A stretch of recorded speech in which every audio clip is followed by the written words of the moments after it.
কোনো ব্যক্তির মোবাইল হারিয়ে গেলে সাধারণত থানায় জিডি করা হয়। জিডি করলেই যে মোবাইল পাওয়া যাবে তা কিন্তু সঠিক নয়। হারানো মোবাইল যদি কেউ ব্যবহার করে তবে সেটি উদ্ধার করা সহজ হয়।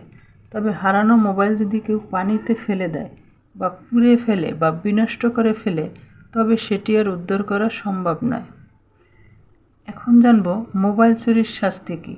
মোবাইল চুরির শাস্তি হচ্ছে 3 বছর পর্যন্ত যে কোনো মেয়াদের কারাদণ্ড অথবা অর্থদণ্ড অথবা উভয় দণ্ড।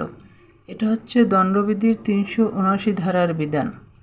আবার চোরাই মোবাইল যিনি ক্রয় করেন বা কারো কাছে যদি পাওয়া যায় বা কারো হেফাজতে যদি থাকে তাহলে তার শাস্তি 3 বছর সশ্রম বা বিনাশ্রম কারাদণ্ড বা অর্থদণ্ড বা উভয় দণ্ডে দণ্ডিত হতে পারে। এটা হচ্ছে দণ্ডবিধির 411 ধারার বিধান। তবে অনেক সময় 3 বছরও হতে পারে, 1 বছরও হতে পারে, 6 মাসও সাজা হতে পারে অথবা অর্থদণ্ডও হতে পারে। এটা আদালতের বিবেচ্য বিষয়। তাই না জেনে কারো জিনিস ক্রয় করা বা হেফাজতে রাখা ঠিক না, তাহলে আপনিও বিপদে পড়তে পারেন।